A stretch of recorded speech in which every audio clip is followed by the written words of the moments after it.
I don't know what that is. Did one of you scratch me? Actually, that wouldn't surprise me. I don't know. I don't know what that is, but it kind of matches my shirt. Cute. We'll just kind of, there. You can't even see it anymore. It was never there. What's up, everyone? I'm McKay, and today I'm gonna be doing a video. If you liked this, read this kind of deal. I know people have done these videos before, and I really like those because it's nice when you're reading a book that you like, either have a trope that you really love or like a certain kind of character or plot point that you really like, to then find books that have similar plots to that or similar characters to that.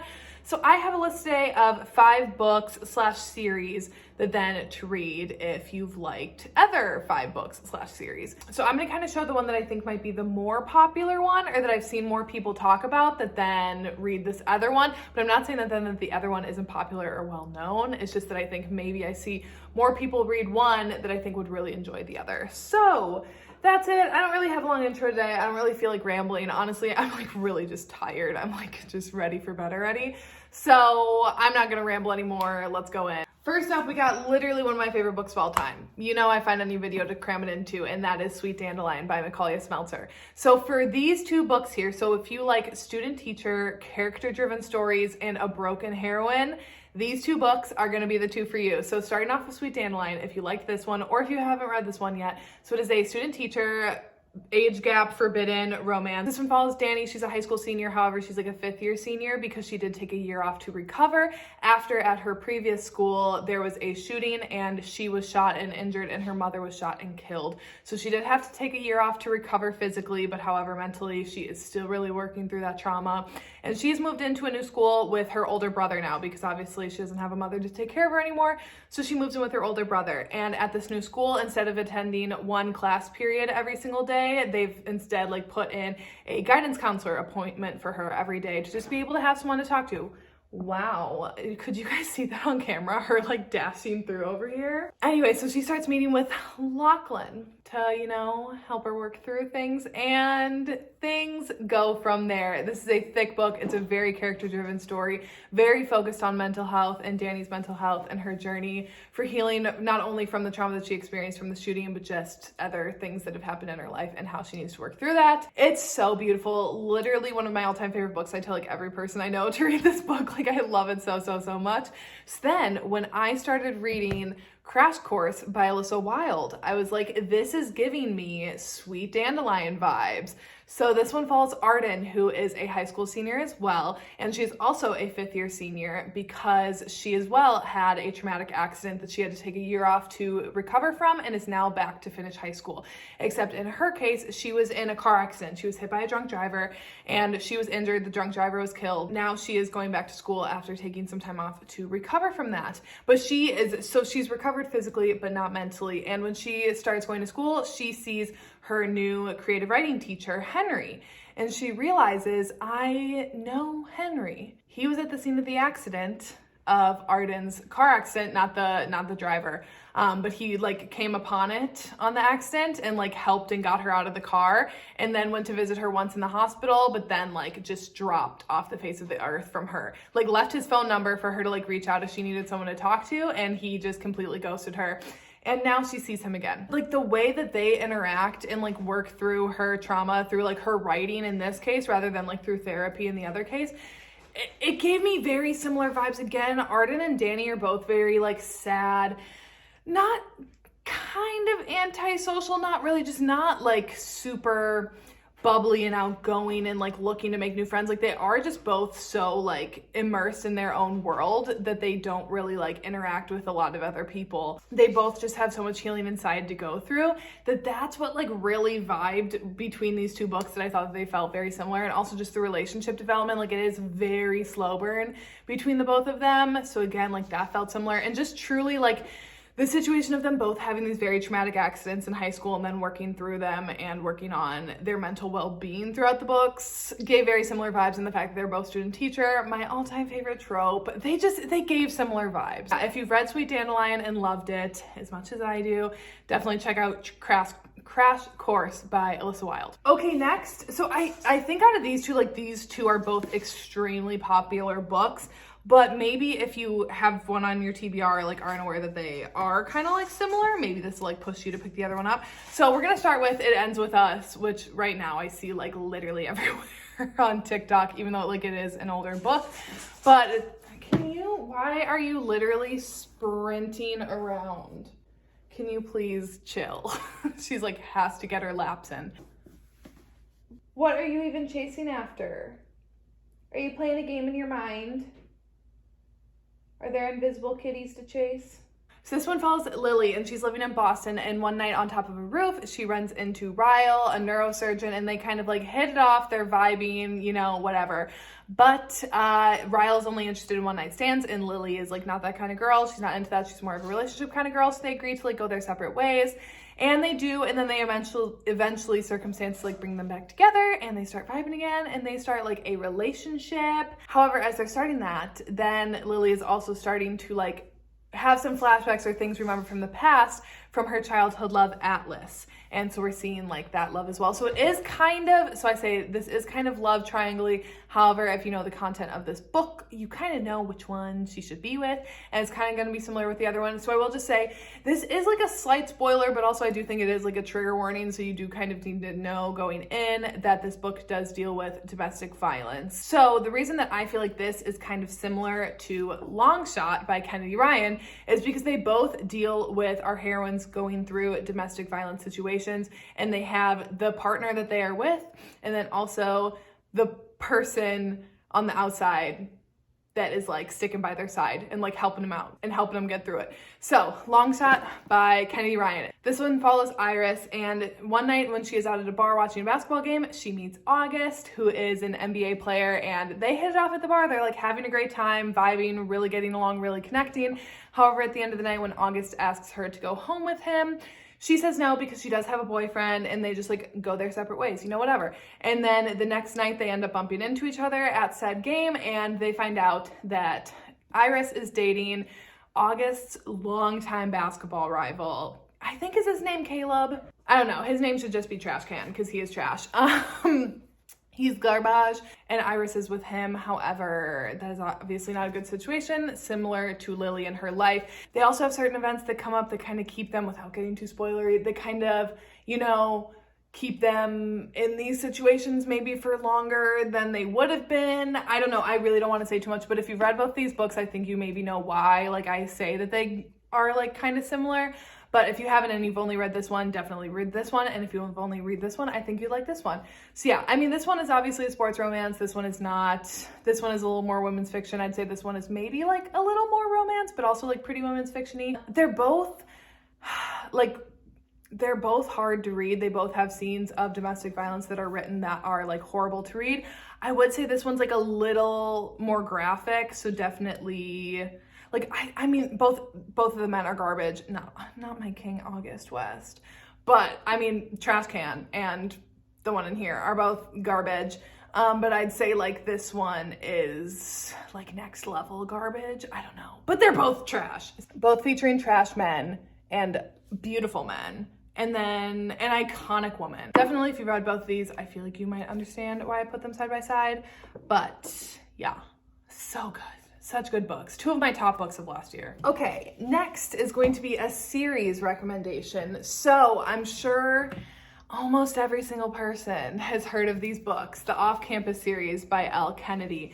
They are hockey college sports romances, companion novels, all following a group of 4 best guy friends, 4 hockey teammates. Very like lighthearted, fun, hot college books, you know? So some of the different tropes in here, so obviously they are companion novels, so they follow a different couple each one. This first one is like a tutoring, fake dating situation. This one is like kind of second chance. He more like messed up and he comes back the next semester trying to make amends. My King John Logan. Kind of friends with benefits sort of situation. and then Surprise Pregnancy. So 4 different books all taking place in college surrounding hockey, and 4 different tropes, 4 different couples. If you loved those, then I would suggest trying the Kings of Rittenhouse series by Maya Hughes. So this one is 5 books. So they're all companion novels following 5 guys all in the same friend group who all play hockey together, and they've all been friends since high school, and now they're off out at college. I'm not going to go through each and every book and kind of explain, but again, I did write down the tropes of each of these. So the first book, again, is like another tutoring type situation. Second one is student teacher. Third one is second chance. Fourth one is brother's best friend. And fifth one is surprise pregnancy. So as you can see just by the tropes, very similar tropes overlapping. Both series are very like light and fun. I mean, they do have like their more serious moments, obviously, but they are definitely more lighthearted. They're college. They show like the fun times of college, the friend dynamics, like the group all getting together, all just like having that kind of like chemistry, banter between one another. I personally prefer the off-campus series more, but I do think that the Kings of Rittenhouse series is like comparable to it. So definitely, if you loved off campus, definitely check out this one. And also, they do deal with something kind of similar too, where in the 3rd book of the off campus series, if you know there's a certain character and something happens to one of Dean's friends, and that also happens in the Kings of Rittenhouse series. Like they are very, very, very similar kind of like plot things, vibes. Yeah. So definitely, I'd say almost like the most similar out of everything on this list. Okay, going away from like straight up romance to now like YA fantasy romance, dystopian romances, I guess. As much as I love romance, I do read fantasy a lot and love fantasy just as much as romance. So these 2 series, they are not necessarily similar in like worlds or plots whatsoever. However, both of our main heroines in them are in a situation where no one can touch them or else those people die. Like their skin, their touch is deadly. So they're like extremely isolated. So obviously, first up, I'm talking about the Shatter Me series by Sahara Mafi. Super popular. I love this series. It's just... Aaron Warner is like a comfort character for me. But Juliet, our main character, this is a dystopian YA series. So in like what would be America, like post-war, I guess, some people have developed powers in a way. I mean, the books get more into that, but just kind of like the baseline of it is that Juliet's skin can literally kill people. So she was in a situation where she accidentally killed someone, and then she was locked up in a mental hospital, and that's where we find her now. But she is being monitored by like the bad guys to see if maybe like they can somehow utilize her as a weapon. But yeah, literally no one can touch her or else they die until she finds the one person that can handle her touch. But I'm not going to spoil that. So, I mean, that's a 6-book series. Obviously, like the rest of the plot and things like completely go a totally different way than the other thing that I'm about to talk about. However, if you do like the heroine that can, like literally no one can touch them except for one person, The Carve the Mark duology by Veronica Roth. I love this duology so freaking much. Like I truly... Oh, honestly, I want to reread it. So this one is more of a fantasy. This one is not dystopian. This is fantasy. This is like planets, whole different kind of world. But Syra, our main character in this, once again, anyone she touches, she can like torture. I mean, they don't automatically die, but it is like extremely painful for them, and she can kill them. Like she has the ability to. This one is told in dual perspectives, her and Akos, but I mean, Akos we're not going to talk about, but I mean, you maybe know how he fits in here.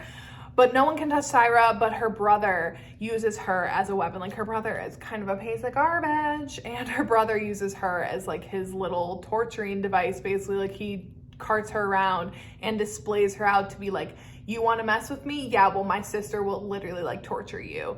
And that's not the life that she wants. And unlike Juliet though, so Juliet's like skin, how when she touches anyone, that doesn't like hurt her physically, but it really hurts Syra. Like her ability to hurt other people hurts her just as much. Like she can't get out of bed some days. Like the pain is like so bad for her. So I will say that that differs a little bit. However, then she does find the one person who disrupts that pain, and things go from there.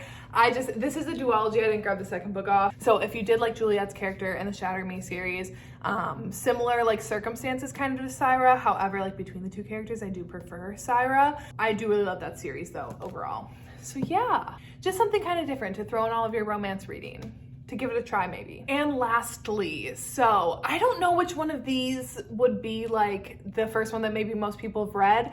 Maybe A Thousand Boy Kisses by Tilly Cole. So if you want like a high school love story, but also a character with a chronic illness, this is gonna be the comparison for you. So if you read A Thousand Boy Kisses by Tilly Cole, this one follows Poppy and Rune, who are childhood best friends. They're next door neighbors, absolutely in love, obsessed with each other, best friends. However, then Rune is taken away by his dad when he moves back to like Norway or something for work for a little bit, and they're separated, even though they promise to keep in touch. And then one day Poppy stops replying, and so they really drift apart. And then a year or two later, Rune comes back, and he is completely different than who he was when he left. He's like this bad boy now, like he's got this bad boy edge to him, and he wants to find out why Poppy stopped talking to him, and Poppy had her reasons to do so. So yeah, I mean, obviously I don't want to say too much about these books, but obviously when I'm talking, like, they do have chronic illness in them, so I think you maybe know how things are going. And if you liked this one, then read Underneath the Sycamore Tree by B. Celeste. I definitely prefer this one over A Thousand Boy Kisses. A Thousand Boy Kisses I did like, but I definitely liked Emery and Caden a lot more.